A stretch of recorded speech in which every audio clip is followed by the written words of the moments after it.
Hello friends, कैसे हो आप सब? होप सो बहुत अच्छे हैं और आपकी प्रिपरेशन भी बहुत अच्छी चल रही है। तो आज हम, जैसा कि थंबनेल में तो आपने देखा ही होगा कि आज हम कुछ इम्पॉर्टेंट जो साइंटिस्ट हैं जो डिस्कवरी की है इन्होंने इवोल्यूशन के फील्ड में, तो उन्हीं साइंटिस्ट के बारे में डिस्कस करेंगे कि उन्होंने क्या चीज़ डिस्कवर की है। तो स्टार्ट करते हैं हम आज। और इसमें इवोल्यूशन के मोस्टली साइंटिस्ट को और डिस्कवरर्स को मैंने इंक्लूड कर रखा है। सिर्फ इसी एक सिंगल वीडियो से आपके बहुत सारे क्वेश्चंस बन सकते हैं, like NEET exams, CSIR NET, BARC, DBT, बहुत सारे एग्जाम्स को आप क्रैक कर सकते हो, उसमें नंबर अचीव कर सकते हो, 4 to 2 नंबर्स। तो ये लेक्चर बहुत इंपॉर्टेंट है। तो चलिए स्टार्ट करते हैं आज का लेक्चर अपना। एवोल्यूशन से हमने साइंटिस्ट को आज लिया हुआ है इसमें। तो first one is Malthus. Malthus ने क्या किया था? 1798 इन्होंने ऐसे on the principle of population इस पे काम किया हुआ था। फिर हम बात करते हैं ह्यूटो। ह्यूटो ने 1795 में 1795 में प्रिंसिपल ऑफ ग्रेजुअलिज्म दिया था। क्यूवियर की बात करते हैं 1812 में इन्होंने extensive studies of vertebrate fossils के बारे में बताया था। जीन बी लैमार्क 1809 में inheritance of acquired character hypothesis of evolution. तो हम साइंटिस्ट और किस ईयर में उन्होंने डिस्कवरी करी थी उसको भी साथ में देखते हुए यहाँ पे लिखा हुआ है, इसको आप देख लीजिएगा। और ये साइंटिस्ट प्लस ईयर्स और प्लस उनके वर्क को दिया गया है। तो आपसे ऑब्जेक्टिव क्वेश्चंस में या तो साइंटिस्ट के नाम के अकॉर्डिंग पूछ सकते हैं या फिर सीक्वेंस में लगा लेके बोल सकते हैं कि हाँ कौन सी चीज़ पहले हुई थी। तो इसलिए मैंने ईयर्स को भी लिखा हुआ है। चार्ल्स लाइल की बात करते हैं, इन्होंने प्रिंसिपल ऑफ जियोलॉजी दिया था। डार्विन एंड वेलेस ने क्या किया था? इन्होंने नेचुरल सिलेक्शंस के बारे में बताया था। मेंडल, मेंडल को तो सभी जानते हो, जेनेटिक्स के फील्ड में बहुत बड़ा योगदान है इनका, मेंडल का। Published his paper on P, इन्होंने मटर के प्लांट पर अपना एक पेपर पब्लिश किया था। टी एच मॉर्गन का अगर रोल देखते हैं तो role of chromosome in inheritance, इन्होंने इनहेरिटेंस में अपना योगदान दिया था। तो इनको हम इवोल्यूशन में इंक्लूड कर रहे हैं, इनको, मेंडल को। बिकॉज इवोल्यूशन भी प्रोसेस वही है ना कि लगातार आप ग्रो कर रहा है कोई ऑर्गेनिज्म, कितने बदलाव, कितने चेंजेस आ रहे हैं, वो सब इवोल्यूशन में आता है। तो जेनेटिक्स और क्रोमोसोम में जो इनहेरिटेंस, ये सारी चीज़ें इवोल्यूशन में इन्वॉल्व होती हैं। तो इसलिए हम यहाँ पे डिस्कस कर रहे हैं इसको। RA Fisher, GVS Haldane and S Wright, इन्होंने क्या किया था? Foundation of population genetics, population genetics का क्या दिया था? इन्होंने फाउंडेशन दिया था। टी टी डुबजांस्की ने क्या किया था? Genetics and origin of species के बारे में बताया था, genetics and origin of species की। G.J. सिम्पसन ने क्या किया था? मोड ऑफ इवोल्यूशन को डिफाइन किया था।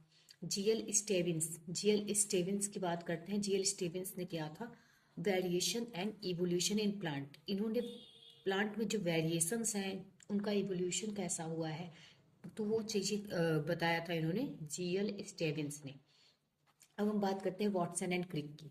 वॉटसन एंड क्रिक के बारे में तो आपको पता ही होगा।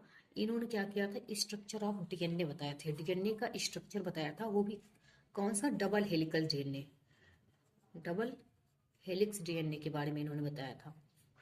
ठीक है। बिम हार्ट की बात करते हैं तो ये इवोल्यूशन एवब द स्पीसीज लेवल, इन्होंने स्पीसीज लेवल में जो इवोल्यूशन हुआ है उसके बारे में बताया था। इमली जुकर कांडी एंड लियल पाउलिंग, इन्होंने मॉलिकुलर क्लॉक हाइपोथेसिस दी थी। मॉलिकुलर क्लॉक हाइपोथेसिस जो हमारा नेट का सिलेबस है उसमें बहुत इससे क्वेश्चन भी आते हैं, तो आप इनका नाम तो याद ही रखिएगा। मे बी अगर ऑब्जेक्टिव क्वेश्चन टाइप एग्जाम होता है हमारा तो उसमें पूछ लिया गया तो याद करिएगा कि email Zucker Kandi and L Pauling. और नीट के प्रोस्पेक्टिव से भी बहुत इंपॉर्टेंट है कि हमारा पूरी का पूरा जो पेपर है ये पूरा बहुत इंपॉर्टेंट है। मोटो काइमेरा की बात करते हैं तो मोटो काइमेरा ने क्या किया था? Neutral theory of molecular evolution, molecular evolution की न्यूट्रल थ्योरी दी थी इन्होंने। सुषमा ओहनो की बात करते हैं। सुषमा ओहनो ने क्या किया था? सुषमा ओहनो ने evolution bye gene duplication, gene duplication के बारे में इन्होंने बताया था कि कैसे जीन डुप्लीकेशन का इवोल्यूशन के थ्रू जीन डुप्लीकेशन किस तरह से हो रहा है, उसके बारे में इन्होंने बताया था। फादर ऑफ सेरेस की बात करते हैं कि फादर ऑफ सेरेस ने क्या किया था, तो थ्योरी ऑफ स्पेशल क्रिएशन के बारे में जो बात हुई थी उसको फादर ऑफ सेरेस ने बताया था। फ्रांसिस्को रेड्डी की बात करते हैं। फ्रांसिस्को रेड्डी को बायोजेनेसिस के बारे में इन्होंने बताया था, इसलिए जाना जाता है। जेम्स हटन की बात करते हैं। यूनिफॉर्मिटेनिज्म की बात करते हैं तो जेम्स हटन को इसलिए जाना जाता है। अल्फ्रेड वेगनर की बात करते हैं तो इन्होंने अल्फ्रेड वेगनर ने क्या किया था, कंटिनेंटल ड्रिफ्ट के बारे में बताया था। कंटिनेंटल ड्रिफ्ट के बारे में बताया था। कुनार्ड लॉरेंज की बात करते हैं तो इन्हें फादर ऑफ इथियोलॉजी इथियोलॉजी का पिता भी कहा जाता है इन्हें। जर्म प्लास थ्योरी की बात करते हैं तो इसको लुई पास्चर के बारे में आपने सुना होगा। तो जर्म प्लास थ्योरी किसने दी थी, तो लुई पास्चर साहब ने दी थी। हॉट डाइल्यूट सूप हाल्डेन के द्वारा दिया गया था। ये टर्म जो है हॉट डाइल्यूट सूप, और ये बनाया किसके द्वारा गया था, ये था हाल्डेन के through. Modern theory of evolution, modern theory of evolution किसने दिया था, तो ओपेरिन एंड हाल्डेन को जाना जाता है मॉडर्न थ्योरी ऑफ इवोल्यूशन के बारे में। नेचुरल सिलेक्शन की बात करते हैं तो डार्विन।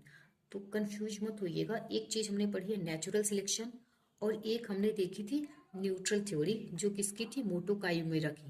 ये देखिए तो अलग चीजें हैं, ठीक। तो कंफ्यूजन नहीं आनी चाहिए, आप क्लियर रखिएगा चीज़ों को।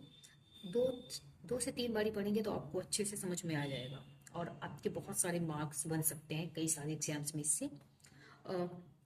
नेचुरल सिलेक्शन डार्विन ने दी थी। एक्वायर्ड कैरेक्टर इनहेरिटेंस की बात करते हैं तो लामार्क ने दी थी। होप सो कि बहुत सारे साइंटिस्ट को मैंने इसमें इंक्लूड करा है, आपको इससे बहुत बेनिफिट होगा। तो आप इनको एक पेपर में जैसे मैंने लिखा हुआ है, आप सिंपल एक जगह से आप यहाँ लिख सकते हैं इसको, जो आपको बहुत बेनिफिट देने वाला है। तो आज के लिए हम यही रखते हैं। अगले ऐसे शॉर्ट वीडियो में लाती रहूँगी जिसमें आप छोटे छोटे टॉपिक्स को अच्छे से क्लियर कर देंगे, और सिर्फ 1 से 2 पेज में आपके बहुत सारे कंटेंट प्रोवाइड हो जाएंगे, जिससे आपको बहुत सारे बेनिफिट्स मिलने वाले हैं, ठीक है। तो thank you for watching this video.